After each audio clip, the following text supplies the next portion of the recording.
Sa isang bansang puno ng ingay ng politika at kontrobersya, sino ang nagsasabi ng totoo? Sino ang nasa panig ng bayan? Welcome to Bayang Pinas, ang news channel na hindi takot maglatag ng katotohanan. Dito, pinag-uusapan natin ang mga isyong may kinalaman sa kinabukasan mo, politika, pamahalaan, at ang tunay na kalagayan ng ating bansa. Hindi kami bayad, hindi kami bulag. Sa Bayang Pinas, ang boses ng mamamayan ang tunay na headline. Kaya kung sawang-sawa ka na sa mga baluktot na impormasyon at scripted na kwento, dito ka na. Dito sa Bayang Pinas, tayo ang bantay at boses ng bayan. Kung gusto mong manatiling mulat at informed, don't forget to like, share, and most importantly, subscribe dahil sa panahon ngayon, ang kaalaman ay kapangyarihan. Ito ang Bayang Pinas, balitang totoo, pusong makabayan para sa sambayanang Pilipino. Tara na't alamin ang tunay na balita. Kaya napag-uusapan namin, ano ba talaga problema? Kung sino mga susunod na leader, Madam President Inday, ang susunod na leader, kung sino man kayo, after Inday, kung sino man kayo, mga nag-aambisyon, may ambisyon ba kayo? Bongo, Bato, Isko, sino pa ba yung mga may Robin? Kung pwede, please, pag-aralan nyo. Ano ang totoong problema ng Pilipinas? Sasagutin nyo, korupsyon. Hindi, simptomas lang ang korupsyon. Simptomas. The real problem of the country is cultural. Culture. Dysfunctional ang kultura natin. You correct yung culture, you correct everything. Yung problema natin, kultura. Kaya kinakailangan i-reboot natin mismo yung ating ugali, yung ating kultura. Mali. Kasi Pilipino, ano ba Pilipino? Yung totoong Pilipino may pakialam. Yung totoong Pilipino nagmamahal sa bayan. Nag-aalala kung ano na napunta ng Pilipinas. Yun yung totoong Pilipino. Ang mga walang niyang Pilipino, magnanakaw, drug addict, walang paki. Kahit ano, dayain eleksyon, walang paki. Nagkakadaitin na yung mga tao, mga nagli-leader, labas na yung litid, mag-rally tayo, mag-unite tayo. Walang paki mga tao. O paano? At least sa SFGF, plug. Sa 2 buwan, more or less, sa 2 buwan, mula May 22, when we first put a step forward, walang mangyayari sa atin dito. With me on the lead. In-advertise pa, no? Ako yun. With me as the chairman. Na ayaw ko pang tanggapin. Sakit sa ulo yan. Kita nyo ngayon, di ako nakaka-vlog. Dahil sa sakit ng ulo. Di pa ako nakakapag-angiogram. Wala pa. Nagmamalberity ako. Sakit sa ulong gobyerno, Pilipinas. Marcos, Lisa, sino pa yun? Yung mga player dyan. Si Remulla, nag-ambisyon na maging ombudsman, as if you're qualified. Qualified naman na, kayo talaga ha. Tapos nun, si General Torre is doing good. According to others, yung iba naman, General Torre, advice ha, kung nakikinig ka, konting karisma sa tao. Sa akin, tingin ko, gets ko yung you want to set the standard. Yun yung advice ko sa iyo You want to set the standard na lahat ng PA mayor na dumaan before you, hindi naayos ang PNP. And here you are, the first PNPA graduate, you set the standard. Yun yung advice ko. Now, ang kulang mo lang, General Torre, Nick, ang kulang mo lang, karisma sa tao. Karisma. Yung pat on the back. Kasi yung mga men in ranks mo, yung mga tao mo, low moral sa iyo. Dami ko nakakausap Kaya, ayoko lang, pero it will be a great milestone kung iwas mo ng politika, ayusin mo yung backyard, ayusin mo yung PNP, pero give the men and the women of the PNP a pat in the back. Karisma. Hindi pwede yung pasiga, hindi pwede yung sundin nyo ako, 4-star, 4-star. Hindi pwede ganoon. You're the highest ranking police officer, General Torre. Dapat ikaw yung gusto, i-idolize ka ba? Yan ang magaling, yung ganun ba? And then, your men and women in the police force will work for you, work hard for you, will keep in pace with you. Yun yung mahalaga. Karisma sa tao. Leadership ang kailangan. Yung sineset mong vision, yung reaction, pabor din ako dun eh. 5 minutes reaction, pabor ako dun. Anong gagawin? Wala, sa opisina. O, diba? Tapos yung target, bullseye dapat, pabor ako dun. Magdadala kang baril, di mo tamaan. O, pabor ako dun. O, ang kulang lang is himas. Commander Himas! Commander Himas! See you tomorrow, Commander Himas. So, bibisita sa kampingan si Commander Himas. Kulang mo lang. General Nick is yung konting romansa sa tao. You will be a good leader if you're able to correct the PNP, professionalize the PNP, prevent them from committing disaster, protect the image of the organization, iataas mo yung ante, and then the people, respect the people. Yung PNP, respect the Filipino people because sila ang nag-e-employ sa inyo, sila ang nagpapasweldo sa inyo, and you will be loved by the Filipino people. And nandiyan ka na eh, huwag ka na magsipsip, diretso, baguhin mo ang PNP, professionalize mo. And there is a chance to do that because yung image mo, magan. Alam niyo yung magan sa academy at saka sa PNP, pag sinabing magan, stricto. No? Mag-react yung tao kahit griping, yung galit ba, gagawin pa rin. Pero mas maganda, magan na reasonable. Magan na kayang gawin yan. I am speaking from experience. Magang ka, nandun yung respeto ng tao, and then you attain the objective. No? Yun yung ano. So, enough ko pa, General Torre. Nag-advise na ako. So, ano pa? Yung pinagkukwentuhan namin, ang gusto ng mga iba, revolusyon! Revolusyon! Mucha, ano? Lalabas ba kayo? Revolusyon! Baka mamaya may kaso ko. Revolusyon! Nire-revolusyon yung ano eh. Nang ni Raul yung ano yung taxi niya eh. Naka-traffic eh. Revolusyon. Ang ano diyan. No, kahit anong ngak-ngak natin. And kahit sino ang iupo natin. The problem is not leadership. Okay ha? Kikinig kayo. The problem is not leadership.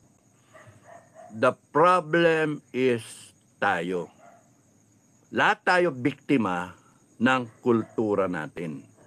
Dahil sa kultura natin na ang Pilipino mapagwalang bahala, okay lang yan, iwas sa gulo, iwas sa sabit, iwas sa ano, ariglo na lang, yon. Dahil sa ganyan na ugali natin.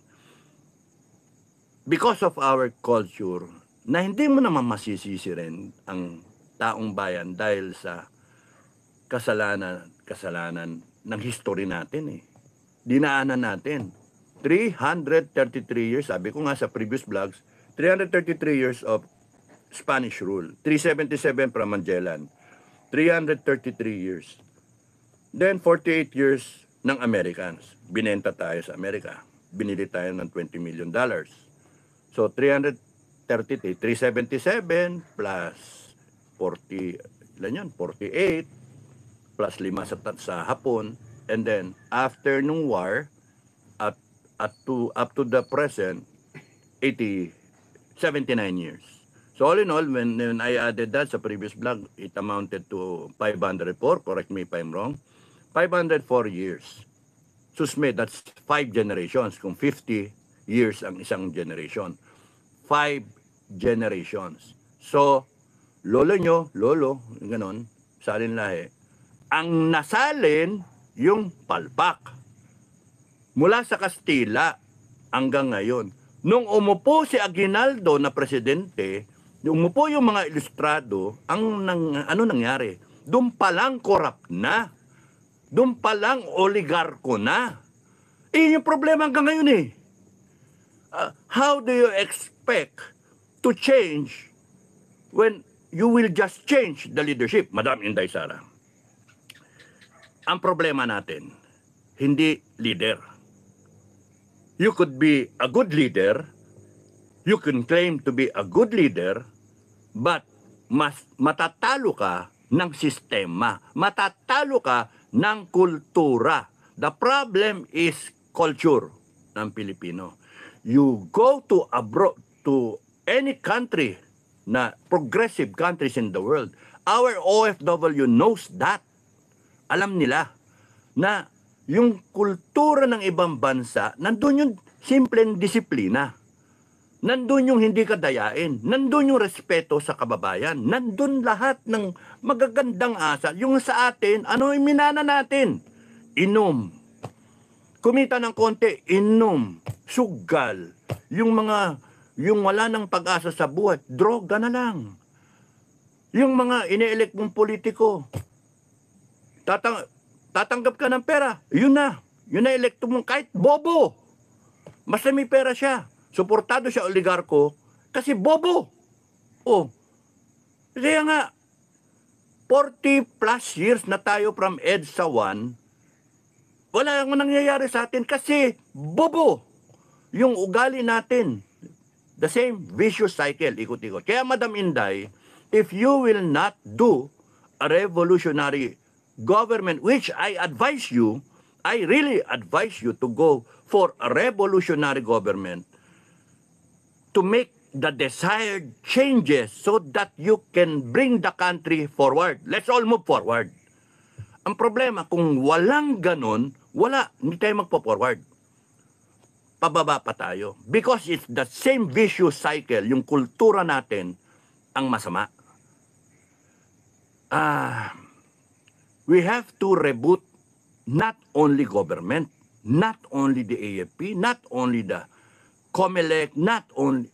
We have to reboot ourselves. If we want a better country, let us reboot what makes us, yung kultura natin. Ibalik natin yung good old-fashioned na ugaling Pilipino, yung totoong Pilipino. Yung magalang, yung mga bata sa matatanda. Ngayon hindi na. Wala na. Bahala ka sa buhay mo. Matapos kayong palakihin mga bata, no? Matapos, wala kayong pakialam sa mga magulang nyo. Pinaghirapan kayo. Yun, makikita nyo nga, mga sa lote-lote, di ba? Pinaghirapan ng mga magulang nyo yung lote. Nagkanda, ano sila, para lang wag mabenta yung lote. Nagkanda utang-utang.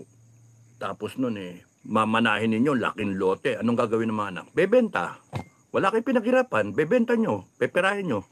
Anong klaseng yun? Wala kayong yung utang na loob. Isa pa yun, yung utang na loob. Mali yung utang na loob natin na pinapairal. Utang na loob kasi binigyan ka ng pera, utang na loob mo yung perang binigay sa'yo, boboto mo yung gago.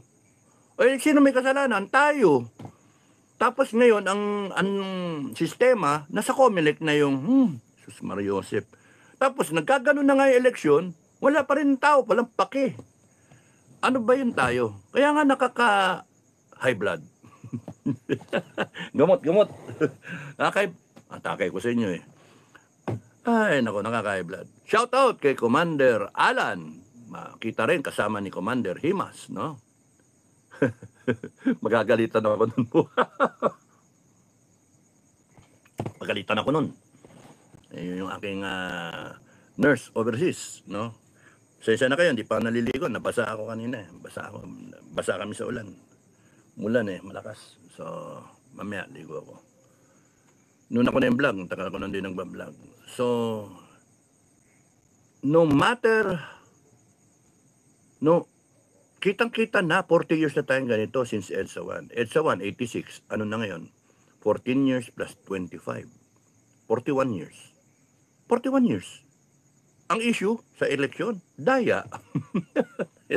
Nakailang eleksyon na tayo? 41 divided by 3. O, 41 divided by 3. 1, 3, 3.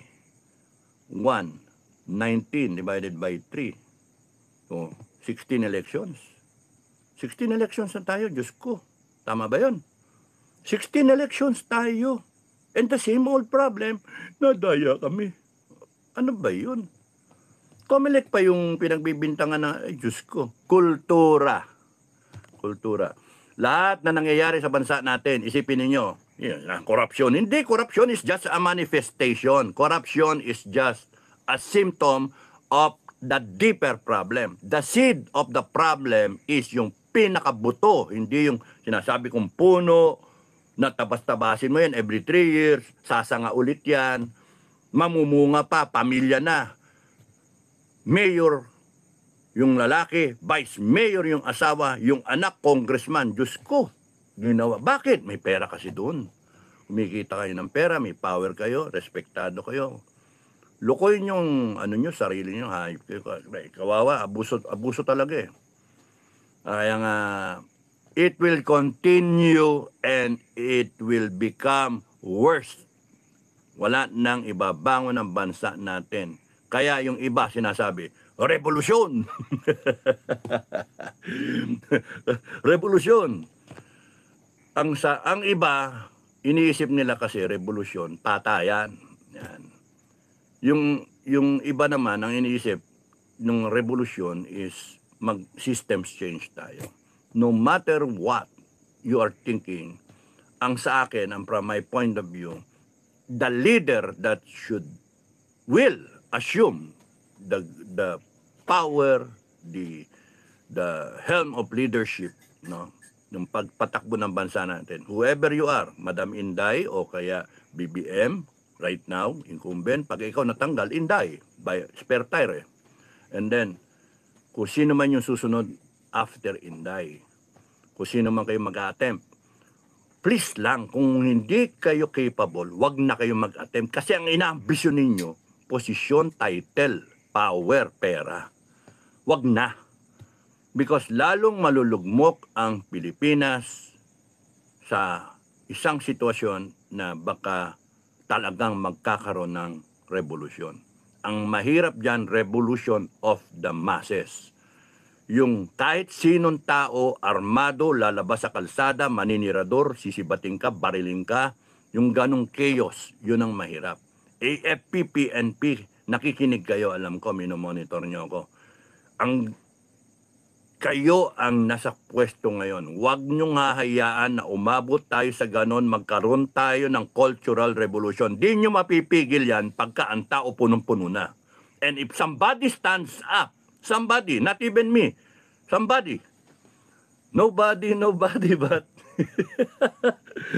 if somebody stands up and leads the people, it will be irreversible. Walang mangyayari. Sasagasaan kayong lahat.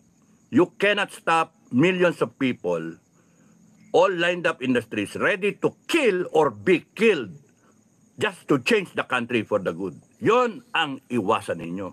Kaya kayong mga nakaposisyon, make sure na in the next 3 years, in the next 6 years, and another 6 years, ayusin yung Pilipinas. Because puno na ang tao. Puno na. I am 64. I am going to undergo angiogram. I am curing myself. I am trying to not stress myself. Pagka capable ako, I will stand up. Yun yung ano doon. Stand up lang naman. Kakangawit yung nakaupo eh. I will stand up.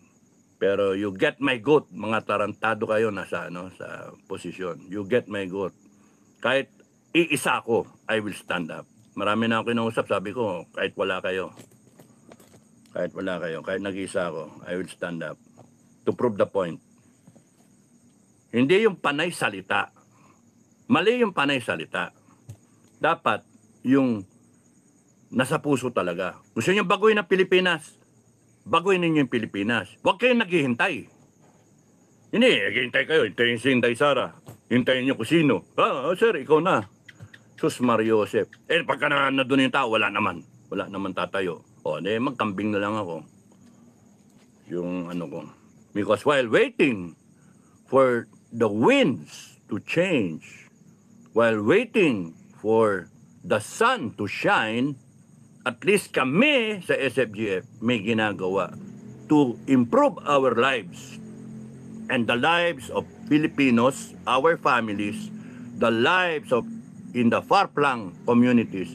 We are doing something that eventually it will mean something and in fact everything para sa Pilipinas.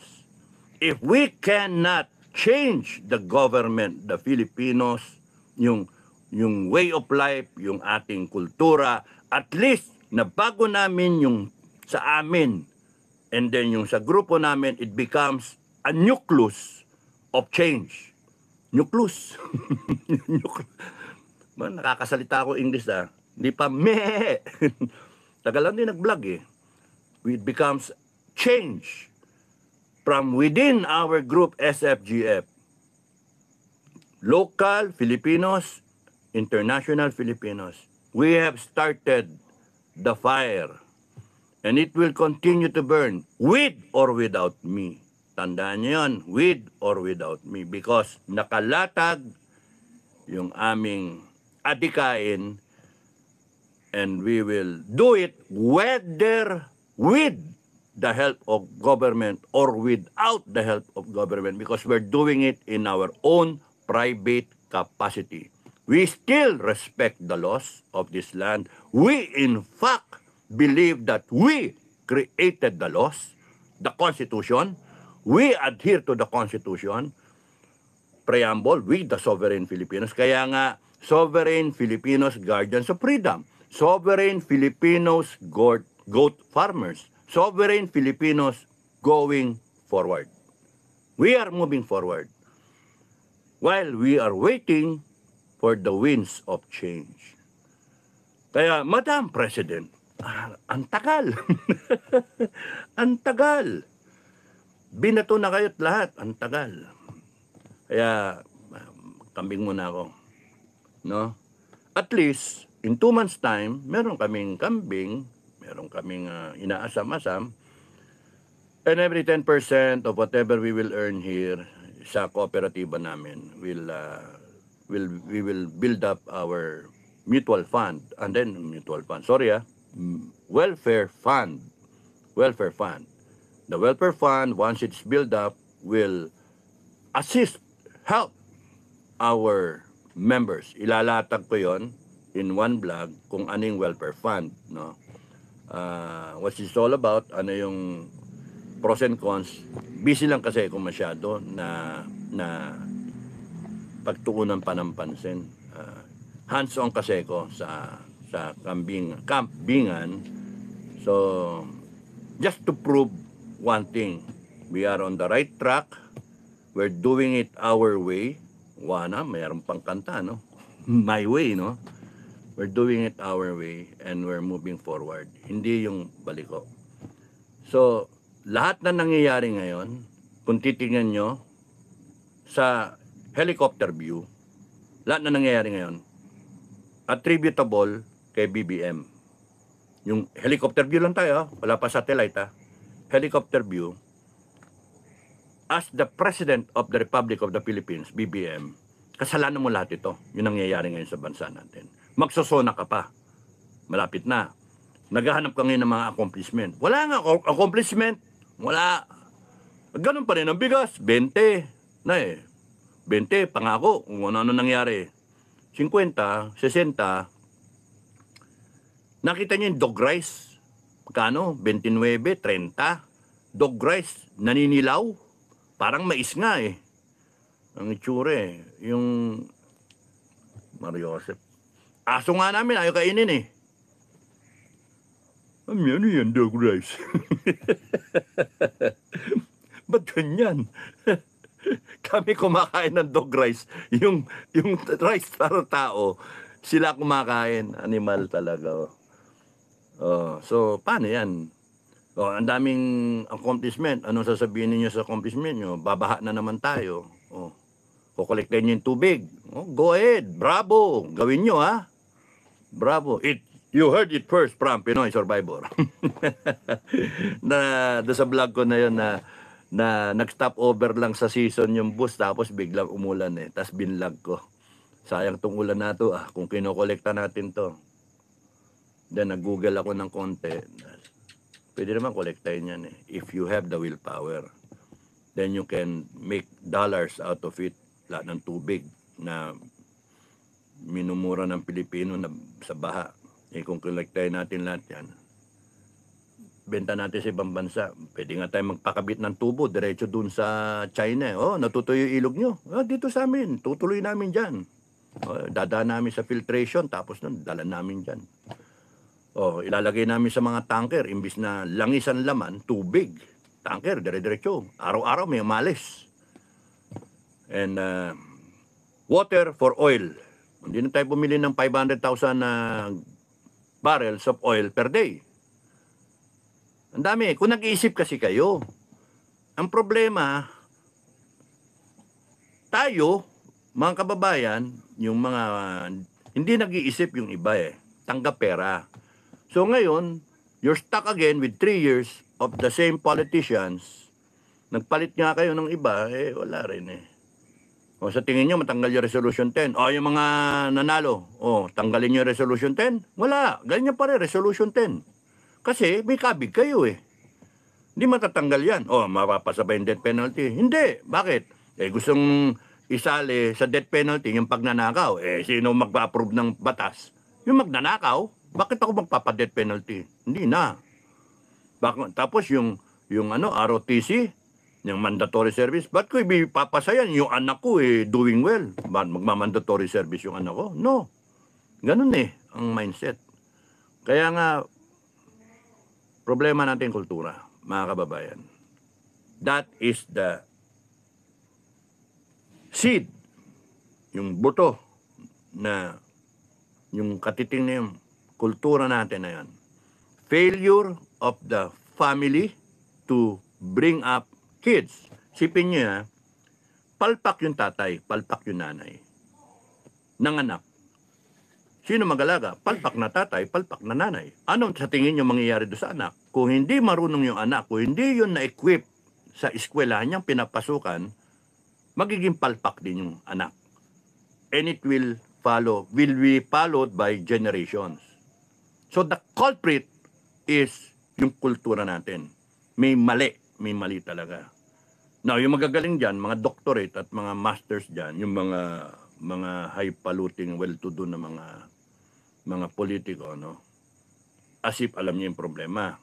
The problem really is cultural. We have to reinvent the Filipino culture. Mali Ibalik natin yung tama, yung dati. Yung galang, pagmamahal, sakripisyos para sa bansa. Kasi pagka meron kang ganon, yung core values, hindi ka magnanakaw. May konsensya ka Pero yung katiting lang, na kahit mga 20 pesos, 30 pesos, nanakawin pa. Yung ganon ba? Mali So, tapos kung magsalita, kala mo, hindi ako, anti-corrupt kami. Yung mga tao Yung, anong pupunta natin? And then they're the ones leading this country. BBM, tama ba na ikaw gumagastos ka kakaparty? Tama ba yon? Ang hirap ng bansa, Mario Joseph.